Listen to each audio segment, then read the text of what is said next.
du gazeux. Puis il y a du fil qui est fait autoprotégé, mais en général, c'est un fil plein. L'électrode du SMA, ben, elle, vous la savez, le flux est à l'extérieur, puis le corps solide il est à l'intérieur. Puis ce qu'il fait, c'est qu'il fond, puis il protège le bain de fusion tant qu'il fiche, il ne faut pas avoir des affaires. Puis le flux core, le metal core, tout ce qui est additif, c'est vraiment une feuille qu'ils ont cintrée, puis ils ont mis tout le stock, le flux à l'intérieur dans le milieu. C'est pour ça que des fois, ceux qui l'ont manipulé, là, vous savez, j'imagine, c'est un fil qui se casse quand même assez facilement. Il est comme sec, croustillant. C'est parce qu'il est vide à l'intérieur. À l'intérieur, c'est vraiment du flux qui est là. Puis lui, quand on le soude, ben, il s'en va sur le dessus, puis il protège ça, c'est blindé. Fait que c'est des manières de différencier les électrodes par rapport au flux core puis tout ça. Fait que ça ressemble vraiment à ça. C'est vraiment une feuille qui part vraiment à plat. C'est quoi déjà le nom? C'est comme un... il y avait un petit nom technique, je vais le voir plus loin, là, je ne m'en rappelle plus. Ça part vraiment à plat. C'est rentré dans un moulin, ça devient rond, il y a deux lèvres, le flux il est inséré dedans, puis il est vraiment recourbé avec des genres de finitions en S ou des bout à bout à plat. Ça donne des profils, on va les voir un petit peu plus loin. Fil électrode fusible ou d'une protection gazeuse, le métal fond lorsqu'il est chauffé par l'arc électrique, maintenu électrode continu, fusible et la pièce à souder. Dans les procédés flux core, metal core, le métal d'apport prend la forme d'un fil tubulaire fourré. C'est ça que je vous disais. Quand il parle d'un fil tubulaire fourré, c'est le flux core puis le metal core. Tous les additifs sont dans le fil central. C'est roulé à l'intérieur du fil. Puis c'est dévidé à travers la torche à une vitesse préréglée par le dévidoir. Vous avez votre dévidoir qui vous donne votre nombre de pouces par minute. Saviez-vous c'était quoi les chiffres que ça voulait dire sur le dévidoir?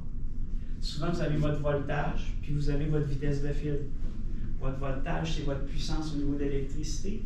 Puis le 240, puis le 320, puis le 400, c'est le nombre de pouces de fil qui sort pendant une minute. Vous tenez votre gâchette pendant une minute, vous coupez votre fil, puis si vous avez mis 425, bien, vous devriez être pas mal proche de à quoi que ça peut ressembler, comme ça. Fait que le processus du dévidoir, bien ça aussi, on va voir comment les ajuster un petit peu plus loin. Fait que des fois, il y en a qui disent, ça vient de où ces chiffres-là? La vitesse de fil, c'est ça. C'est le nombre de pouces par minute qui sort du dévidoir. En as-tu qui ne savait pas, ça? Moi, je ne savais pas. OK. J'ai déjà fait. OK, parfait. Non, mais c'est correct, c'est bien correct. C'est vrai que tu savais ça.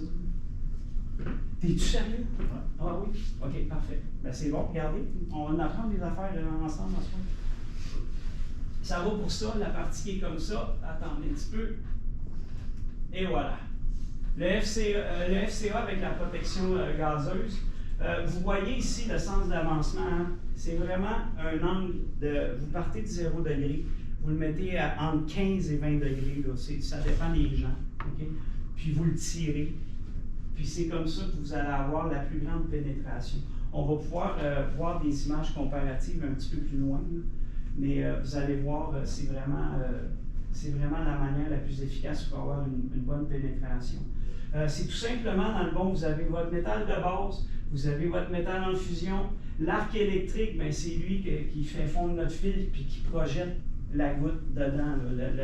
La projection de la goutte, c'est avec la puissance avec laquelle elle est poussée dedans.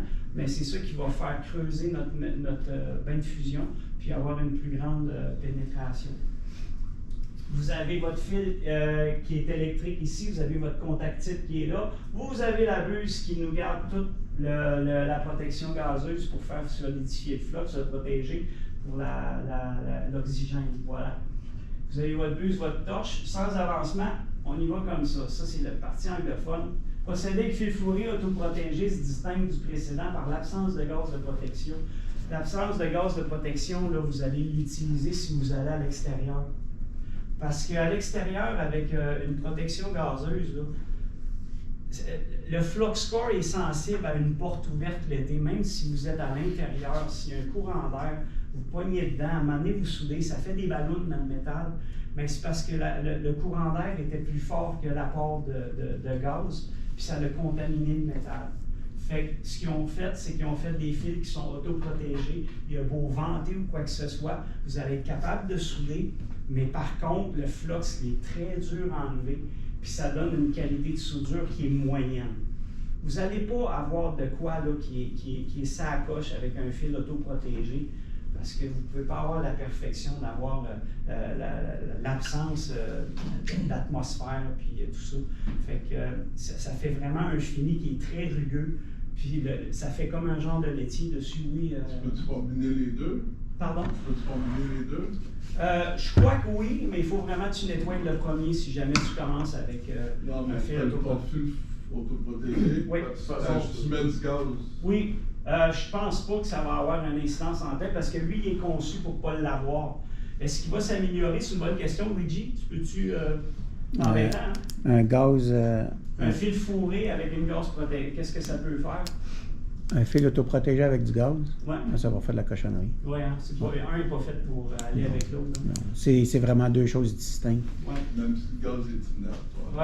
oui. Ouais, parce qu'il va affecter. Les additifs qui sont dans le fil. Puis il va affecter ton bain de fusion au final. La turbulence que le gaz va causer dans ton bain de fusion va affecter ta soudure. Ça va? Y a-t-il un nom spécifique, cette fil-là? Oui, ça se peut. On va l'avoir en série de fils. Il y a des T1, des T. Il y a le T6, T4. On va les voir dans le tableau tout à l'heure. On va passer au travers. Ça va pour ça. L'angle de fil contient en effet des éléments qui, en se décomposant lors du soudage, assurent la protection du bain de fusion. Il y a un petit flux quand même à l'intérieur. Lui, il est fait pour essayer de patcher sans le gaz, mais je vous le dis, là, est-ce qu'il y en a qui ont déjà soudé avec le fil autoprotégé dans la gang? Cédric, hein, c'est rough, hein? Ouais. C'est très rough. Toi aussi, Gabriel? Bon, j'ai pas eu la confirmation. Ouais, mais ça fait beaucoup de projections aussi, hein? Oh, c'est Fait dégueulasse. que vous ne gagnez pas un concours de beauté avec ça. Ça, là, c'est le plan B ou le plan C. Là. Vous êtes dans la marde, là. Faire une réparation, je ne sais pas, temporaire ou quoi que ce soit, là. C'est quelque chose qu'on peut se servir, là, mais en général, je vous le dis, si vous avez une chance après ça de vous protéger dans une toile ou cabine puis de faire vraiment avec la vraie affaire, là, faites-le. C'est pas mal mieux. Ça va pour ça?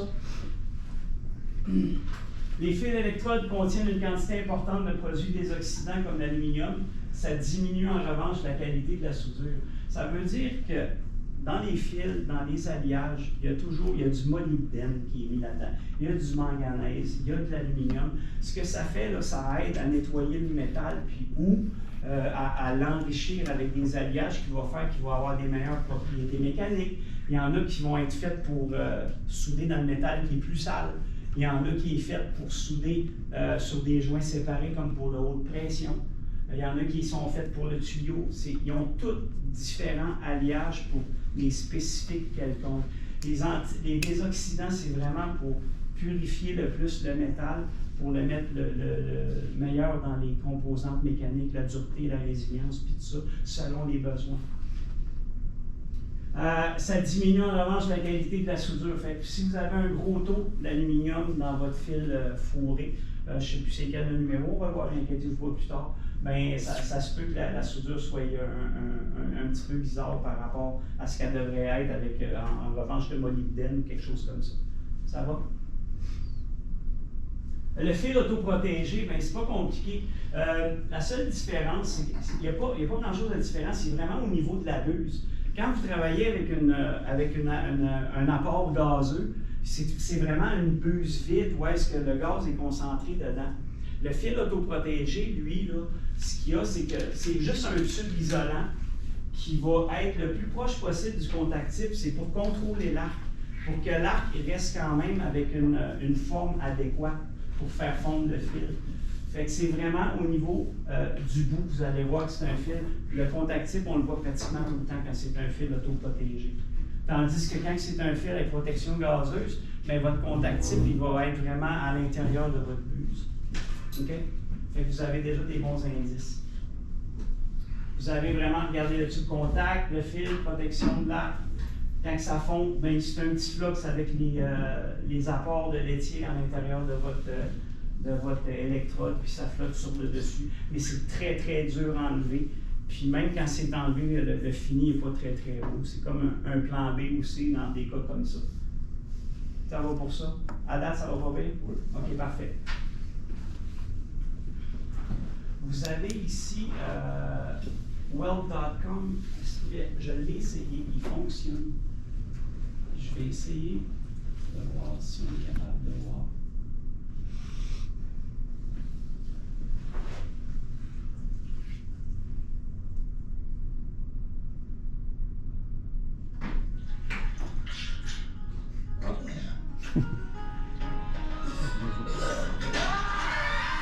YouTube, c'est tellement compliqué maintenant à aller voir des... Hi, I'm Paul. Welcome to Big Monday.